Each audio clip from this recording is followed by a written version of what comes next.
Bueno, ahora la segunda parte, que sería cómo es la Iglesia Ortodoxa. La Iglesia Católica Apostólica Ortodoxa es una comunidad cristiana cuya antigüedad, según su tradición católica, se remonta a Jesús y a los 12 apóstoles, a través de una ininterrumpida sucesión apostólica. Es la tercera de las tres grandes iglesias o comunidades cristianas después de la Iglesia Católica Romana y el conjunto de iglesias protestantes, y cuenta con más de 225 millones de fieles en todo el mundo.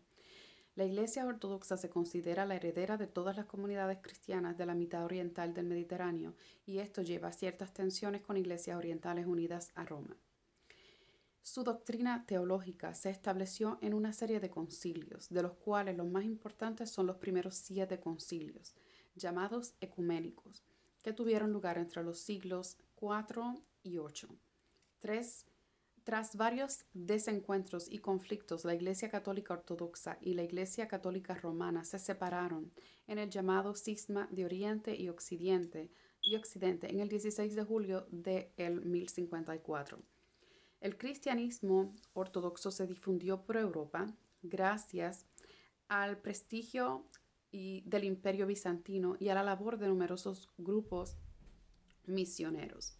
Existen 14 o 15, según el estatuto que se reconozca a la Iglesia Ortodoxa en América, iglesias ortodoxas autocéfalas, es decir, que poseen la capacidad de nombrar sus propios obispos, incluyendo al patriarca, arzobispo o metropolitano que encabeza a la iglesia, y de resolver sus problemas internos sin acudir a ninguna autoridad superior, aunque actúan de forma independiente. Las iglesias autocéfalas se encuentran en comunión entre sí.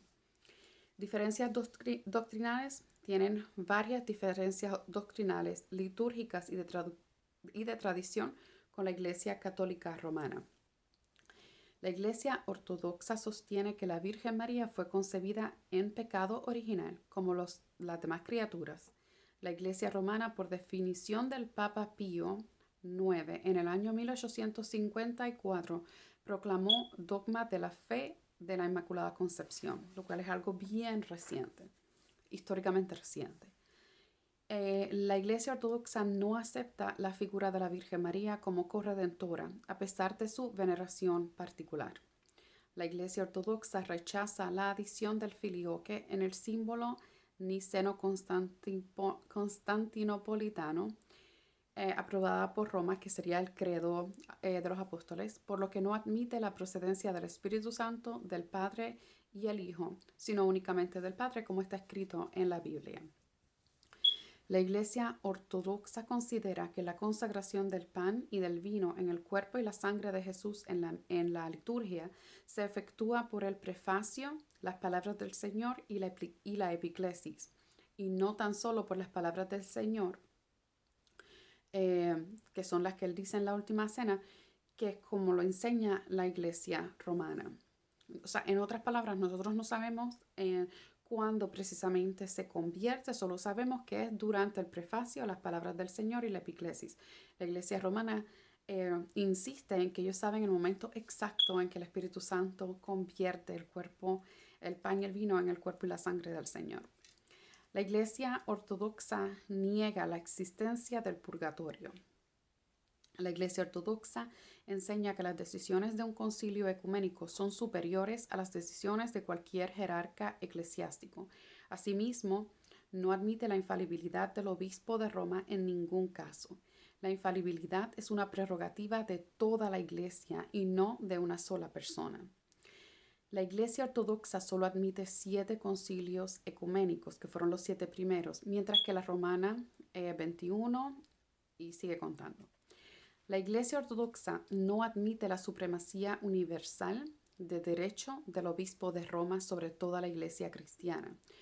Todos los obispos son iguales. Solo reconoce una primacía de honor, que se le dice primus inter pares, que significa el primero entre iguales. En la Iglesia Ortodoxa, el ministro ordinario del Santo Crisma es el sacerdote. En la Iglesia Romana lo es el obispo y el sacerdote solo extraordinario. En la Iglesia Ortodoxa se pueden ordenar hombres casados con una mujer de buena reputación, de tal forma que hay diáconos y presbíteros casados, mientras que otros clérigos, tradicional aquellos con votos monásticos, deben ser célibes. Una vez ordenados, no se pueden casar o volver a casar si es el caso. O sea que si un cura es ordenado cura mientras está casado y luego queda viudo, ya no se puede volver a casar. Los obispos a partir de la Edad Media son elegidos de entre los monjes. En la Iglesia Católica Romana funciona de la misma manera para los ritos orientales en cuanto al celibato, pero no en el rito latino, donde todos los clérigos, sin excepción, deben ser célibes, lo que en mi opinión ha llevado a muchísimos problemas. La Iglesia Ortodoxa no tiene y no admite órdenes ni congregaciones. La forma de que un feligrés desee hacer votos de vida consagrada es por medio de los monasterios o los skits o sketres. La Iglesia Ortodoxa oficialmente tiene lenguas vernáculas o de la gente como lenguas litúrgicas desde mucho más temprano en el siglo XIX que la Iglesia Católica Romana, que lo hizo en el siglo XX. En 867 el Papa Adriano II le otorgó una bula por la que se reconocía el uso del antiguo eslavo en la liturgia, elevándole también al iniciador de ellos, San Metodio, al rango obispal. En la Iglesia Ortodoxa no se admiten las representaciones tridimensionales como las estatuas de santos, sino únicamente imágenes planas o bidimensionales, tales como pinturas o mosaicos, que son a lo que nosotros le llamamos íconos.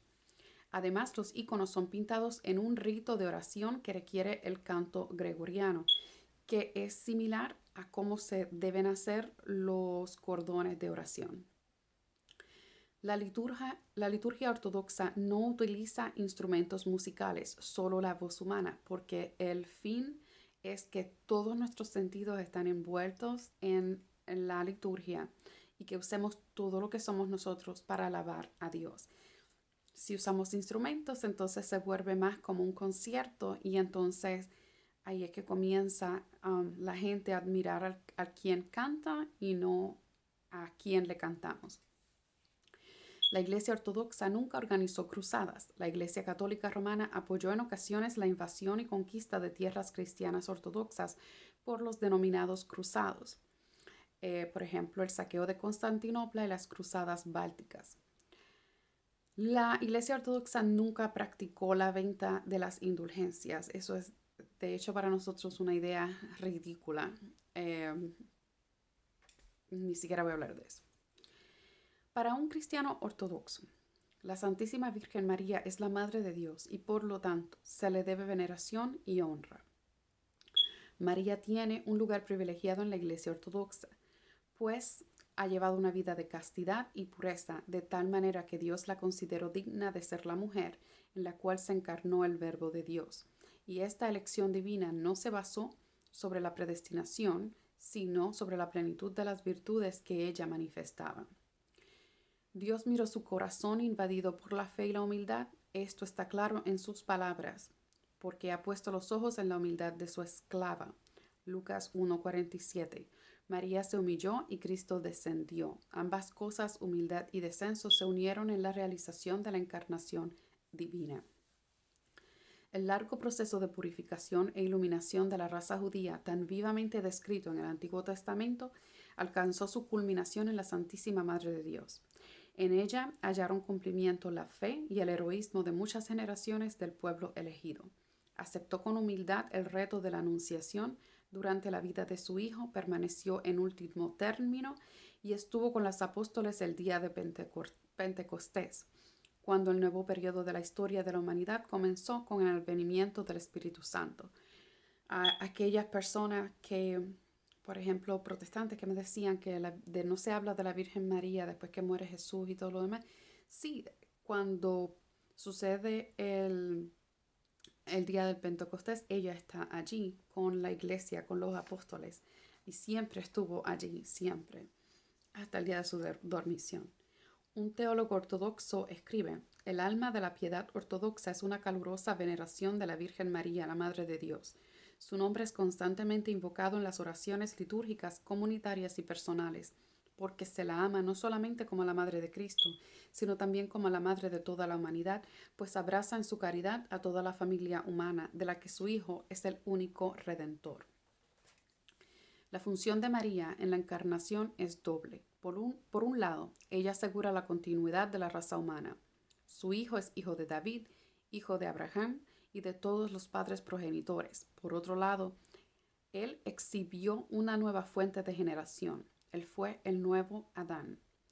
La encarnación está estrechamente ligada con dos conceptos ortodoxos acerca de la Virgen María: su perpetua virginidad y su denominación como Theotokos o Madre de Dios. En el texto de San Lucas 1, capítulo 1, versículo 26 al 37, se ve al arcángel Gabriel manifestándose a María. Esta, maravillada por las palabras del ángel, comenzó a dialogar con él hasta que finalmente ella misma acepta la propuesta divina diciendo: «He aquí la esclava del Señor, hágase en mí según tu palabra». Libremente ella aceptó la voluntad de Dios. Por lo tanto, en el divino misterio de la encarnación del Salvador no fue un simple instrumento sin opinión. La voluntad divina fue transmitida por el ángel y la voluntad humana se pone de manifiesto en la respuesta de la Virgen. Hubiera sido totalmente inservible si Dios la hubiera usado como un puppet o como una marioneta. Tenía que ella participar también, aceptando lo que Dios le ofrecía. No podemos negar la lucha de María por alcanzar y perfeccionar las virtudes. Tampoco podemos rechazar la idea de su libertad. Ella opinó y eligió a Dios. Allí encontramos el acuerdo divino humano. Dios ofrece a la Virgen ser la madre y ella acepta voluntariamente y con alegría. El ángel aseguró a María que sería la madre del Hijo del Altísimo, como creemos en la Santísima Trinidad. Creemos que Jesucristo es Dios y el unigénito Hijo de Dios el Padre. Por lo tanto, los cristianos ortodoxos creemos y proclamamos que la Virgen María es la Madre de Dios. Hay grupos de cristianos que consideran que esto es un error, pero ¿por qué no podemos llamar a la Virgen Madre de Dios? San Mateo, haciendo referencia a una profecía de Isaías, dice: «Ved que la Virgen concebirá y dará a luz un hijo, y le pondrán por nombre Emmanuel, que significa Dios con nosotros». Mateo 1, 23. Entonces Emmanuel es Dios. Por otro lado, el ángel le dice a José: «Dará la Virgen a luz un hijo y tú le pondrás por nombre Jesús, porque él salvará a su pueblo de sus pecados». Mateo 1, 21. La palabra Jesús es en hebreo Yehoshua, que significa Yahvé salva o el Señor salva. Entonces, Jesús es el Hijo del Padre, el Hijo del Altísimo, Emmanuel, Yahvé, el Señor. Y en consecuencia, la Virgen María es la madre del Hijo de Dios, la madre del Hijo del Altísimo, la madre de Emmanuel, la madre de Yahvé, en definitiva, la madre de Dios. Pero algunos dicen que María dio a luz a la naturaleza humana de Dios, de Jesús, y no a la divina. Eso es cierto. Entonces, ¿por qué llamamos Madre de Dios? ¿Por qué la llamamos Madre de Dios? La llamamos Madre de Dios porque Jesús es una sola persona, a pesar de tener dos naturalezas. Ambas naturalezas están unidas sin confusión ni mezcla en la persona de Jesucristo. Si hablamos de nosotros, no decimos que nuestro padre y nuestra madre son los que engendraron nuestro cuerpo, sino todo nuestro ser. Así tampoco podemos dividir al Señor.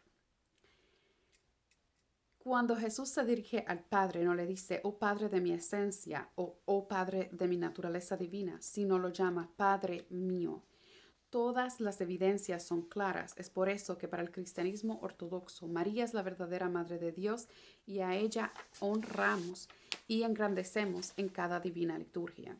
En cada oración y en todo momento nos encomendamos a sus intercesiones ante su Hijo, el Salvador y Redentor de nuestras almas. En otras palabras, la Biblia está llena de pasajes donde se comprueba que ella es la Madre de Dios. Pensar que Jesús era humano y encarnó, pero luego se deshizo del cuerpo y continuó siendo divino, o que Dios tiene dos naturalezas y dos hipóstasis. Eso es llamado nestorianismo y fue desmentido en los concilios de Efeso y se me olvidó cuál fue el otro, pero en 2 concilios fue desmentido. Si usted cree eso, usted es un nestoriano. Eh, el nestoriano es una herejía y ya los padres de la iglesia desmintieron, así que no hay razón para continuar creyendo en esto. Continúo en otro video.